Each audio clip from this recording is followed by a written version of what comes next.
Bob Ryan is back from Transy. It's Transy, Jeff Goodman, I was told. Transy, which is somewhere in Kentucky. I drove by there in the preseason. It's right in Lexington, right, Bob? Like I drove downtown Lexington. It's right there.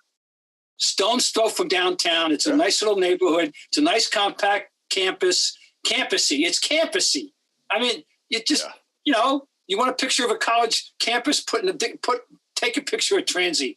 And that's what it's called. Transy, everybody can, even within and without the community, it's known as Transy, Transylvania University, which is the oldest university west of the Alleghenies, you know, founded in 1780, got a very interesting history, got an amazing collection of alumni, of politicians. How's the team, though? But, Bob, how's the team? So-so. They were 8-5 when I saw them. They lost to the first place team in the Heartland Conference, Hanover. They were behind 17-1 to start, and they dug themselves out of the hole. And I got it down to about. Did you go on the court and give like an inspirational speech to them when they were down 17-1? No, I was the color man on the streaming broadcast. However, we got to get a hold of that. Cool. So we got to get a hold of that, especially when they were down 17-1, right? Yeah. Like, what was Bob saying then? Well, you know, I was trying to be nice. You know, it's a long game. You know, the game ain't over. Yes, I don't know. That's right. And Bob, this was Gym 203. Gym 203, Jeff. Here we go. He counts D2s and NAIAs. Of course I do. It doesn't matter. It's a venue for college basketball. That's what I got. 2 new ones this year. I got the second time at the new gym at High Point, the Cobain Center, which is fabulously over the top almost. And you got to come to Gonzaga with me next year. I love to. I know. Why didn't we do it? I was out there this year. I was just telling Gary, you know, he's asking me about where I haven't been. And I said, I've really gotten most of the iconic places. The one great iconic place that I don't have is Oklahoma State, the Gallagher IBA. Yeah. I still want to go there. But Gonzaga, you've sold me on. Have you been to Lubbock? Have you ever been to Lubbock? No. I may go this weekend. Texas, Chris Beard goes back to Texas Tech. It's going to be one of the best / worst environments you've ever seen because they despise him. When you leave Texas Tech to go to Texas, I mean, they absolutely hate him, even though he took him to a national title game. But all right, I know it's an NBA pod. If Bob Ryan and Jeff Goodman make a road trip, you have to document it. You got to make it into a Snapchat or a. Yeah, no, we will. Well, I don't know how to do Snapchat, and I know Bob. We'll leave the Snapchatting to my 10-year-old will put it together for you. How about that? Coach Belichick would call it snap face. Snap face, exactly. I want to start with Chicago because now they have the injuries, and then this is going to dovetail into what Jeff wants to talk about with Grayson Allen. Here you have the Chicago Bulls, Bob. Terrific chemistry, terrific story this year, and then they have 2 injuries. Caruso, who is your guy, and also Ball is going to have surgery. Can they survive the injury?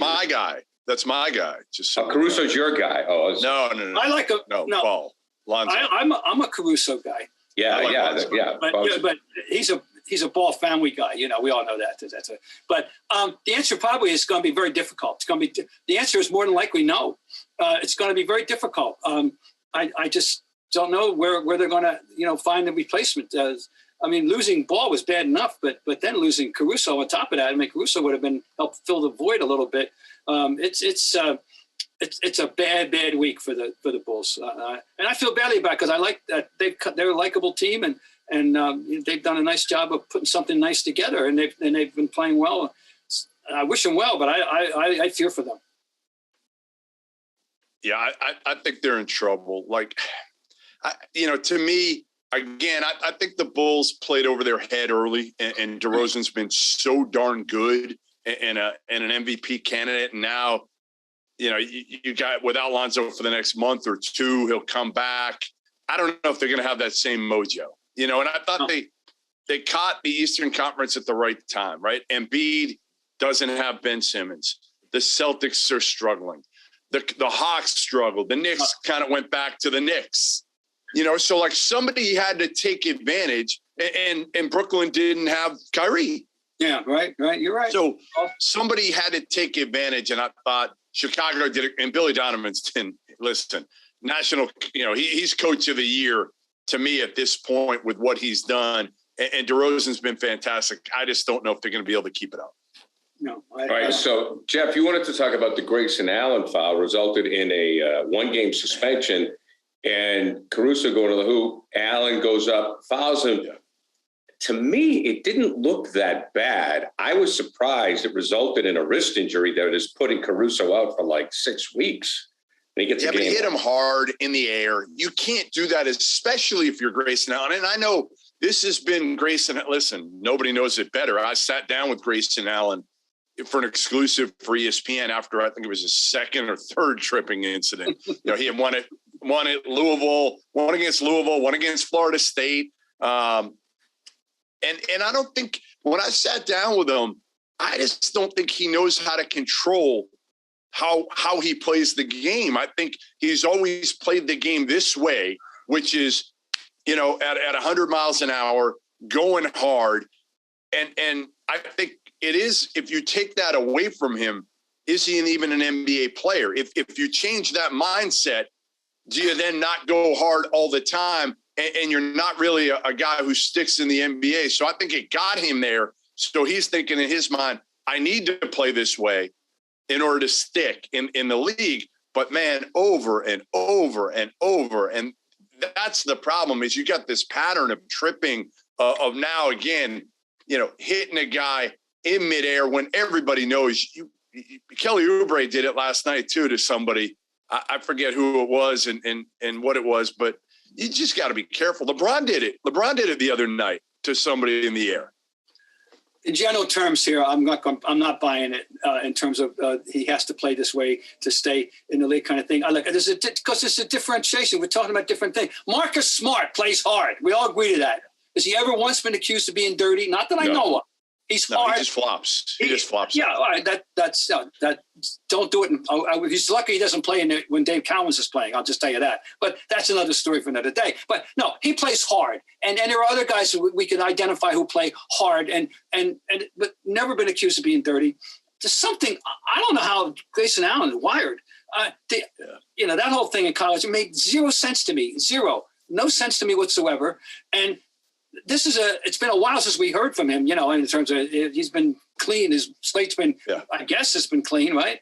And it just so happens it's Grayson Allen. Whoever did this, it was a bad thing, though. I think it was a very treacherous thing for him to do. So you don't think it was a reputation thing? Whoever made that foul was getting a game?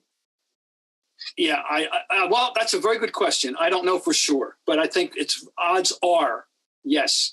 I think the odds are, but it's not. I can't guarantee that. If there was a reputation thing, he would have got more than a game. See, I felt like, again, and they shouldn't. Like nothing he did in college should have any effect on what you're doing to him in the NBA. He wasn't a repeat offender or anything like that. Like college, different situation completely. But again, you just look at it, and at some point, is somebody just going to go after him in the NBA and just pop him next time he does this stuff? Because it's just been over and over, and he has that reputation. And he's kind of that guy that at Duke, he was like the next JJ Redick in terms of the guy that everybody loved to hate, right? It was Leitner, Redick, and then it's always kind of the white guy at Duke. But I don't think there had been one at that level until Grayson started tripping dudes left and right. Yeah, right. No, it's an unusual phenomenon, the whole Dookie thing anyway, starting with Leitner. But no, it's he's actually been good, though. As an NBA player, he's actually been a solid NBA, probably better than I thought he'd be in the league. Hey, listen, our first exposure, everybody's first exposure to him, of course, was that NCAA final game, when he absolutely, for most of us, came out of nowhere to win that game, for them, win a championship for them. Everybody. And then he became Mr. The notorious Grayson Allen, the night tripper and day tripper. He was day tripper, night tripper, weekend tripper. He was all kinds of tripper. And all right, I had to do that. And but look, the act. There's no defense for that, no matter who did it. Okay, and it's one of the interesting things about sports always when something like that happens, because it really pertains to hockey more than anything. which is, how biblical do you want to get with the punishment? In other words, eye for an eye. If I'm out 5 games, you got to be out 5 games. In this case, it's going to be 6 weeks maybe versus 1 game. It doesn't seem quite fair somehow. That's the. I mean, now the Bulls lost Patrick Williams early in the year, right? Maybe even the preseason, but right early in the year, and he was a starter. Then you're without Lonzo, and now you're without Caruso. That's 3 of your top 8 guys or so. It's going to be awful hard to overcome. Yeah, I mean, if they can do it, wow. But at this point, if you're the Bulls, you're playing for matchup as much as anything, and playing to get healthy when it matters most in the playoffs. But I guess, who do you want to stay away from? I guess in the second round, does it matter if you play Brooklyn or Milwaukee? It's probably about the same, right? Depends on where you're playing. Depends on where you're playing Brooklyn. Right. You want to play Brooklyn on the road. Point. You want to play Good point. That's going to be one. This is going to be one. I almost can't wait till we get to that point in the season to what we're going to be saying and watching and talking about, and how that's going to play out with them in the playoffs, right? Oh my God, Kyrie is going to love it. Kyrie is going to eat it up. Yeah. Speaking of which, he had 30 last night, and by the way, all right, now let's get to another indefensible act much more bizarre, and that's David Vanterpool, the assistant coach of the Brooklyn Nets, who was $10,000 poorer as we speak by doing something that most of us have never seen, which is a coach intercepting a pass off the bench in the middle, and with 5 minutes and 43 seconds left in the fourth quarter of a 6-point game. David Vanterpool cannot restrain himself as a pass is being made. The pass, just for the specifics here, it was Dinwiddie to Kuzma, but it was deflected by David Vanterpool, and the referees didn't get it, didn't see it, which leads us to something else that's one of my crusades of long-standing, guys, which is Kuzma, I thought very rationally, was talking about the reason the refs didn't see it is that Steve Nash was standing in the way of their eyesight on the play. And it brings to something I've been saying for 30 years. Coaches should not be allowed to leave the bench, except maybe to call timeout. No standing, period. Sit your ass down. At every level. Bob. At every level. I mean this. I'm very serious. I've been saying this for 30 years. Coaches should be made to sit their ass down.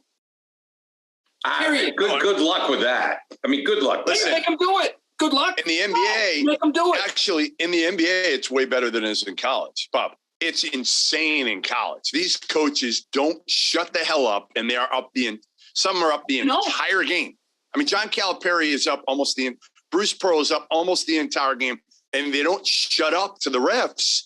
So it's like when the refs don't make a call, you can't blame them. These guys are yelling and chirping at them the whole frigging game. And with NBA, actually, it's way worse with the players than it is. Some of the coaches are bad, but they're not up nearly as much as the college guys. Well, but I agree with you. I totally agree with everything you're saying. But this is something nobody ever talks about. And I'm one of my little obsessions. I've told you literally for 30, for maybe even 40 years, is coaches, should not. Yeah, but you know what? Coaches, number one, it's never going to happen because coaches will get less endorsements sitting on the bench. So that's the big problem right there. It's not good for the brand, Bob. It's not good for the brand. A brand that's hurting this year has been the LA Lakers. Right. As we speak, they're a game under 500. They've moved up into 8th place in the West. You can't fire the players. And as we know, Antonio Davis has not worked out. So, Bob, Frankie Vogel, our former audio sound man of the Boston Celtics 100 years ago, is he going to get the whack? Is he going to get the axe, I should say?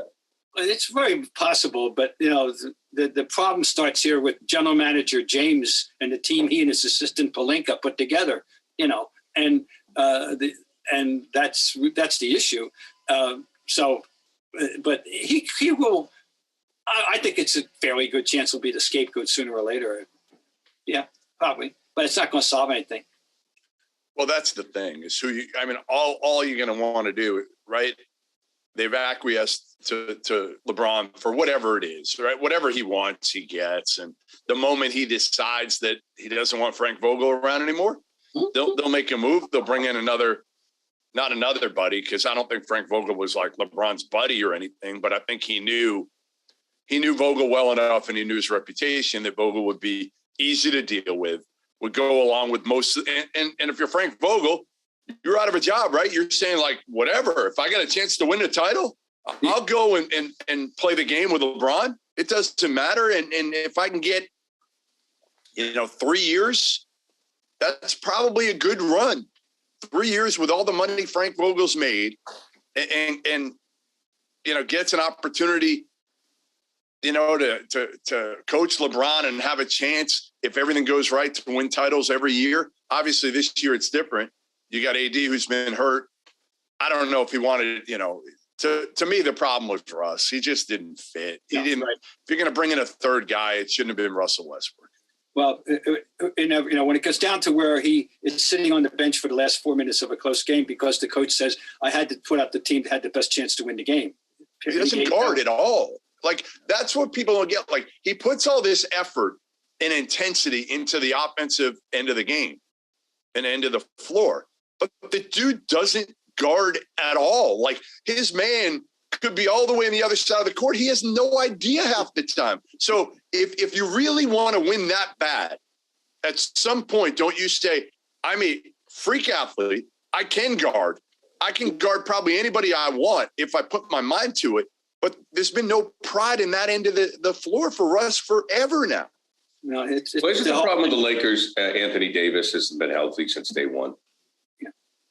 Yeah, you add Anthony Davis, they're, instead of being 500, they're 10 games over 500. Honestly, a healthy Anthony Davis makes that much of a difference with the Lakers. Yeah, no, that right. There's that. But and we're not complaining. We're not talking about Frank Vogel's job being on the line or any of that. Maybe they're not the number 1 seed, but they're in that top 3 or 4 discussion, and nobody cares because everybody's just saying, hey, they need to turn it on. So to me, if they can get in, the only problem is you get in at that point, you haven't played together all year. And again, you still got that Russ issue where he doesn't fit in with LeBron and AD. You talk about Russ, I think the whole triple-double thing took on a life of its own. Right. It was, and became his entire identity in his mind, I'm sure, so we all love the fact that it was a big ballyhoo a couple of weeks ago when he finally had a game after 400 plus games of didn't have a turnover. And that was news. I'll ever remember all the years I've watched and covered the league. I'll ever remember that ever becoming such an issue with anybody. Yeah. 400 games and without a turnover, but before he finally had one. Well, you talk about the Lakers lacking chemistry, and I think one thing that we've seen this year has been the chemistry of Cleveland, the chemistry of Chicago. I think you could say that probably Phoenix has chemistry. Obviously, Golden State does, but that's I don't even have to mention that. But you take a look at chemistry right now with Cleveland, and that made me. I want to ask this question. I think this is right in Bob's wheelhouse. Bob, we talked about Cleveland last week. What is the best chemistry in a team that you've ever seen in the NBA? And you don't have to. I'm going to go for a season. Okay, for a season. It may very well. Well, the first thing that came to mind when I was the 70 Knicks, 69-70 Knicks, and that worked beautifully at both ends of the floor. They moved the ball as well as any half-court team, to that point in history, quite frankly, and set a standard that's only been approached occasionally in the ensuing, believe it or not, 50 plus years. And that worked. They had it. The 86 Celtics certainly had it. I mean, what they had, particularly from the middle, they had a 2-month period where it was absurd that they were so good. It was like they were playing a different sport than what everybody else was playing for the most part, and where they were so good. It coincided with Walton completely fitting in the middle of January night. They beat the Lakers, and Walton started off by blocking a Kareem shot, and the crowd came out of its mind right then and there. And anyway, they had it for the most part. And the Trailblazers one of the great what ifs in NBA history, how much more they could have accomplished after that first championship in 77. They were 50-10 in 1977-78, on their way, prohibitive favorites to win another one. Walton got hurt. And then by the end, they were all, but 4/5 of the starting five, I think, was injured by the playoffs. And that we'll never know. They had it. And that's Dr. Jack's team had it. There's things. Recently, you got to go with the Warriors. You got to go with what they've done. The Warriors, they're at their best over the last this run, which is now half a dozen years or more. And they got it back again this year. They have to have Draymond Green out there, but to be perfect, to have it all work perfectly. But they're in the discussion. What about how good were the Lakers teams in terms of chemistry? The teams with Magic and Worthy. Yeah. And I mean, I don't know what it's like them. I always say the best series that never was the 86 Celtics against the 87 Lakers. That would have been, oh my God. Once they picked up Michael Thompson, and they were whole, and then they had it. Yeah, I think we'll find examples of other teams. I can't. People say, what about the Bulls? They won all those championships. To me, the Bulls are the odd man out only because it was all about Michael. It was always all about Michael. It was not about team. It was always all about Michael, and it which is a tribute to him. I mean, frankly, how great he was. Let's not ever forget how great he was. And, in all these greatest GOAT discussions, but it was still all about him. You didn't think about the team as much as thought about Michael. But yeah, I always thought the 04 Pistons, remember that? I mean, they came out of nowhere. Yeah, it did come out. But for one season, Rasheed Wallace was a team guy. Well, that was he was a pickup. Yes, I know. And they needed it, and he's one of the more frustrating individuals in the history of the league. He should have been punching a first ballot ticket to the Hall of Fame, and he just so talented. And he just didn't do what he should have done often enough, except set a standard for technical fouls. That right. But that's the one. He just left Memphis. He was on their staff, with Penny Hardaway and Larry Brown. And Rasheed left because he wouldn't get vaccinated. So that was it. They have Memphis is a team I forgot to mention with chemistry. It just seems like, and of course on CLNS, you can watch our Celtics pod too. But when I go through it, I was looking at the chemistry, and Jeff and I were talking about Cleveland. Like I said, Cleveland and Memphis last week, and you guys are both fans of them.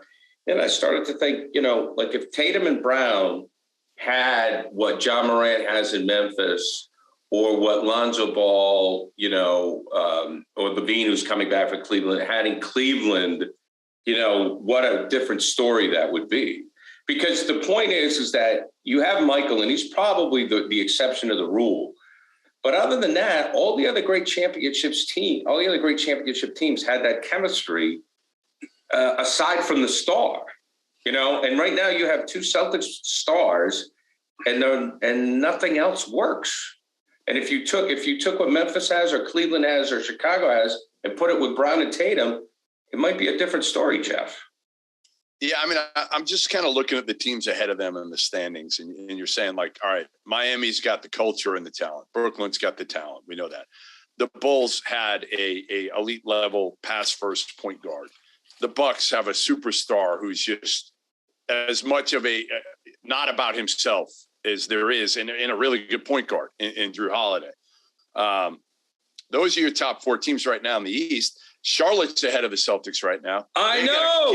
They got a kid who can pass the hell out of the ball, right? Like he just makes everybody better in LaMelo. The two outliers ahead of them, Cleveland, to me, the fact that Cleveland is ahead of the Celtics right now is a complete and utter embarrassment if you're a Boston Celtics fan or player.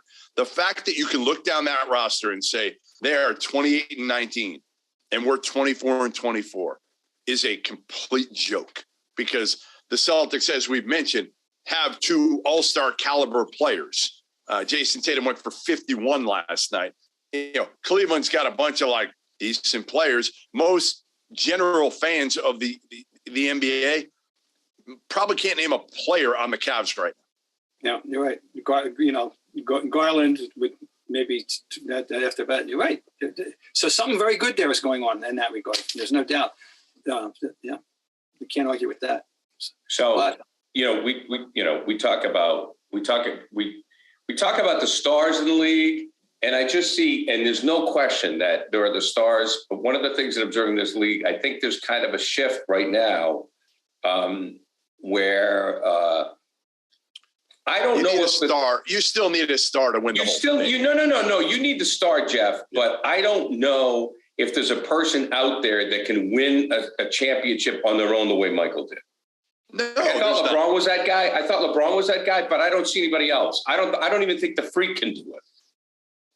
He can't. I mean, he's got good complementary pieces that are actually better than we thought in Chris Middleton and Drew Holiday. And they've got really good role players that are a whole hell of a lot better than, again, when you look down, I hate to go back to the Celtics, but that's the Celtics complementary pieces. They're Pat Connaughton, you take him on the Celtics any day of the week right now. Right? I mean, he'd be great for the Celtics. The Celtics have always had a Caruso. They don't have one.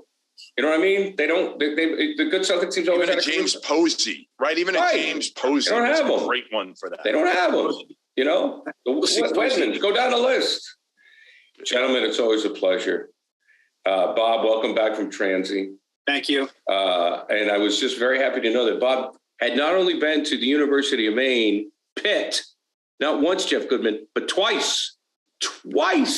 That's a haul. That is a haul. You know what it's going to say on Bob Ryan's gravestone? I don't want to be dark here. Gym rat.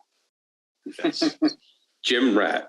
203, but we got to get you next year when hopefully everything's a little bit easier to travel for us. Bob, we have to in the preseason set something for either. Shoot, we could do 4 days and hit Stillwater on the way to Spokane. That's a reality show. That Goodman and Ryan, that is a reality show. Planes, trains, automobiles, and gymnasiums. Okay, guys, see you later.